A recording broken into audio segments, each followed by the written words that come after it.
All right, so we're going to talk more about power series, and the idea here is this.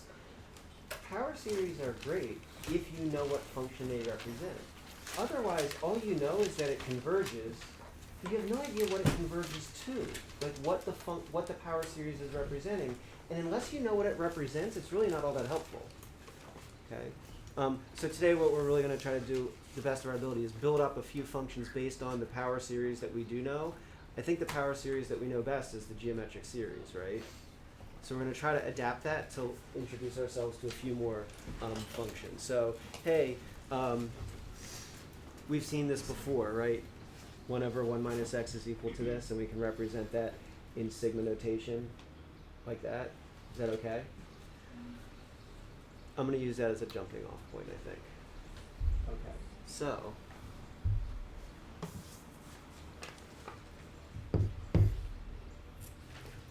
all right, well, I'll write this. I know, I'm just writing what was already up there.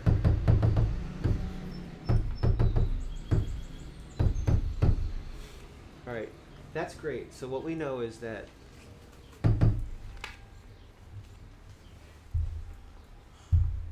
this power series converges to this function, and in this case, what was it when x was between -1 and 1?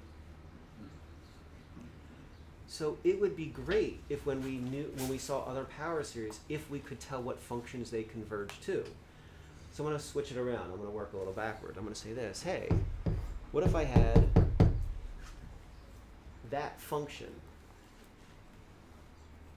Well, that to me looks like I could get it in this form if I just made it like this. Okay? And if I can get it to look like this, I know that this is a geometric series with first term 1 and an r value of negative x, right? Negative x. That's this guy right here, right? So here's my a value and here's my r value. So if I were to write it out, my first term would be 1, and then I multiply by negative x. Then I multiply by negative x again. Then I multiply by. Negative x. Do you see how it's going to look? So in other words, by starting with a function, I can tell you what power series represents this function. And this function's a new function, right? So I just changed it a little bit, but I got a new function. And let's see if we can represent that in sigma notation. What's my r value here? Negative x. So, does this work? Does that work? Is that right? All right. And I think there are a lot. I think with sigma notation, there's always like more than one way that you could express it, right? I think we could also do something like this. I think that works as well. Right? Just another way of saying it. And of course, the follow-up question is, hey, that's great, but when does it converge? And I think this converges for -1 to 1 as well. We'd have to do the ratio test and check, but yeah, so I don't think it's going to matter much. Okay. All right. Questions, comments, or concerns? So we just doubled the number of functions we know approximations for, right? We knew the approximation for 1 over 1 minus x, and now we know the approximation for 1 over 1 plus x. Not bad, right? Say not bad, come on. Awesome. All right, say again. Let's do some with Illinois something else, so we'll know how to do our something. Which one's that? It was on the graded exercise. It was. Is that like, tonight's? No, it was last night. Last night's? Yeah. No, it wasn't. That's not true. Tonight's. What was last night's graded exercise? Tonight's isn't bad either. Nice with 64. Excellent today. All right, so Then It was about power series. here's something I know. You want to know something I know? I know this.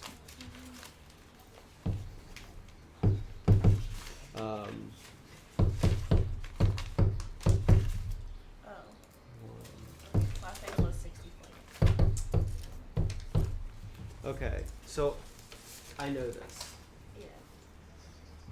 right?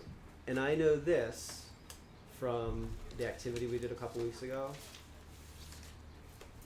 And so the power series here would be when I plug 0 in, I'd get 1 plus x squared over 2 plus x cubed over 6 plus x to the 4th over 24. Is that okay? So, I can change that. Now, I'm not going to change it exactly the way you want it, but I'm going to change it a little bit, okay? What if I wanted that series expansion? Well, that actually, you can almost think about it like a U substitution, right?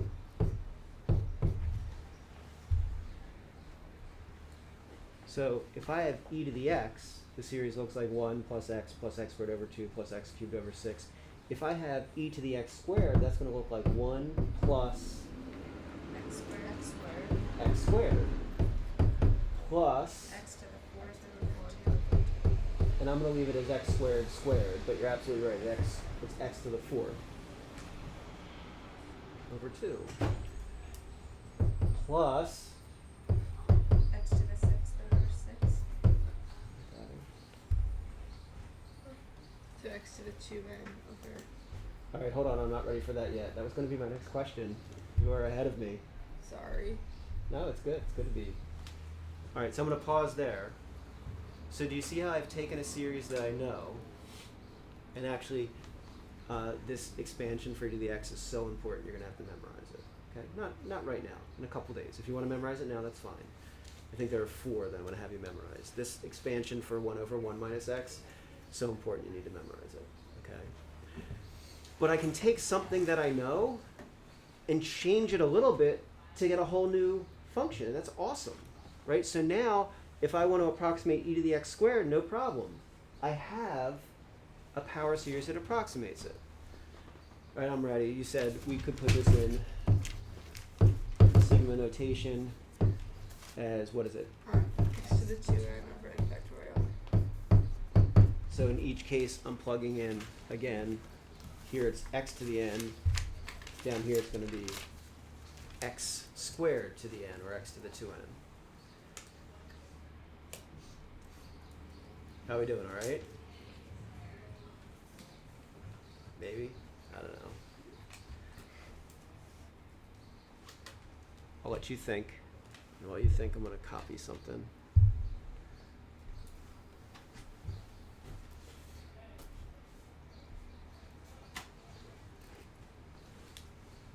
Where'd it go?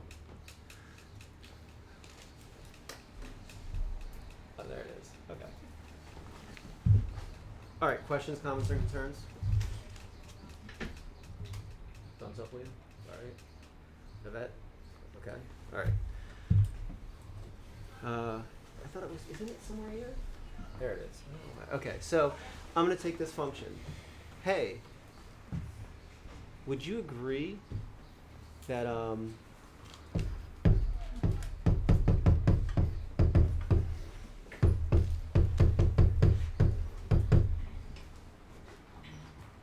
you agree with that statement? Yeah. Okay. So, there's a theorem, I think the book says, that is well beyond the scope of a high school calculus course. Okay. So or I should say the proof, not the actual theorem. The proof is well beyond the scope. Usually say like, don't play fast and loose with minus signs, folks. Things like that. Haven't heard that one. So, Don't play fast and loose with minus signs, folks. if we have a polynomial approximation, we can actually integrate both sides of the polynomial approximation, and it's called term-by-term approximation, or term-by-term integration, or term-by-term differentiation. So we can take this and plug all this in. So this is the same as the integral of 1 minus x plus x squared minus x cubed plus x to the 4th plus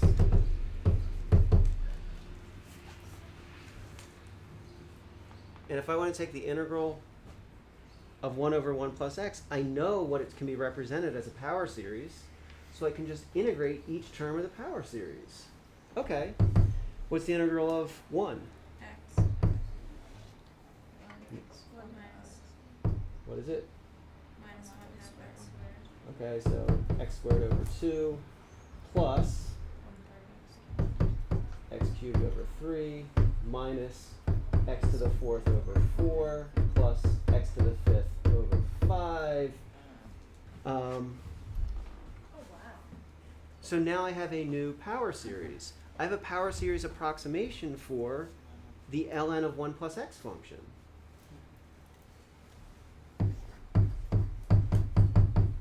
can tell this. Oh, you know what I should do? When I integrate, what did I forget? Plus C. Plus c. Okay, so let's plug in like 0 for x. That seems like a good one to plug into. Ln of 1 is equal to 0, so c is 0. All right, great. Is it always? No. Sorry, it's not. Hey, not that it matters, but a nice thing is if you want to not approximate, this is an equality, right? If I wanted to know what the natural log of 2 is, I could plug in 1 for x, right? The natural log of 2 is 1 minus a half plus a third minus a fourth plus a fifth. Wait, where have we seen 1 minus a half plus a third minus a fourth? Alternating harmonic. That's the alternating harmonic series. When you add all those terms up, you get the natural log of 2. Come on, that's crazy, right? That's crazy, right? Plug in 1 for x, right? You get the natural log of 2 is equal to the alternating harmonic series, right? I actually need to do like a dot dot dot there, okay? Is that all right? Okay, so This is how they did. This is calculate definitely it. the most Okay, confusing so- thing we've done so far this semester. I asked Mr. Wotus. So I don't know, like, I think they basically had tables that they looked things up on. There are root finding methods for approximating the natural log of 2. I was actually really curious about, hey, when you do it on your calculator, what's it doing? Is it doing some sort of Taylor series, power series expansion? He thinks no. He thinks that the accuracy involved, especially when you use very large numbers of x, you need too many terms here. And so he thinks it's probably just all on a little microchip and it's a big table, of like, hundreds of thousands of pieces of data that it just looks up on a table or something. Or there might be another approximation method, but he doesn't think they do series expansion, at least your calculator doesn't. But here's the thing.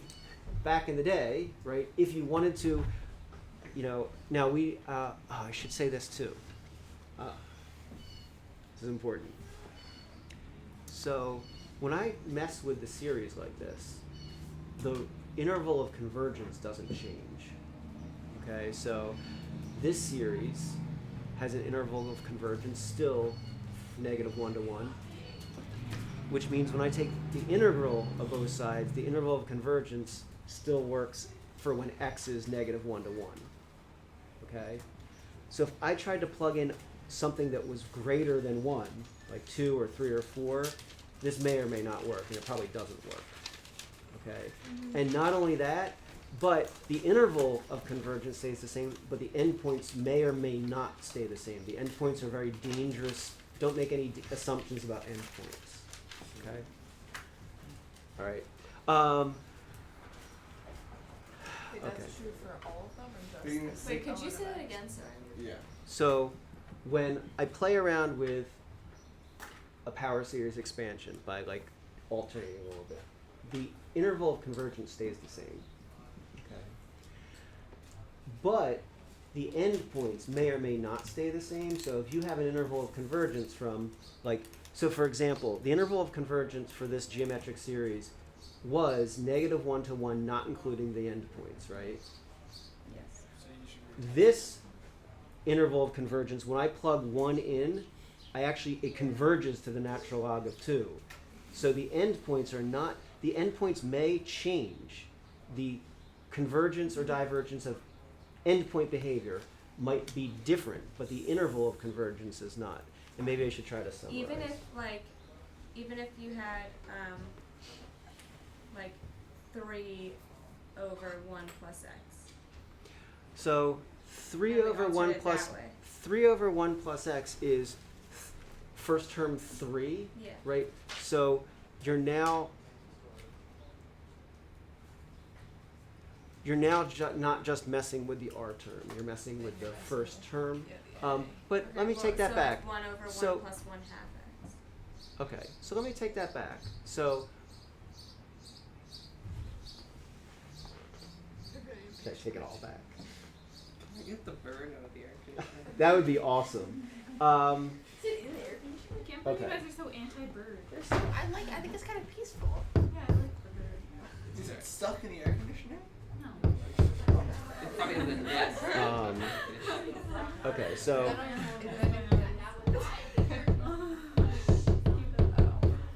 okay, so I have now this 1/2 can come out in front, and now I have this. I now have a new r value, and I guess what I should say is, this will converge for r less than 1, but in this case r is 1/2 x, so it's a different x. So I have to set 1/2 So x the less than interval's 1. different. So the interval is going to be different, but the the r value is going to stay the same. But I have to change. I have to. That makes sense. Nah, it doesn't. Is It the was a radius cor- the same? Is that what you're saying? No. So it's going to converge for r less than 1.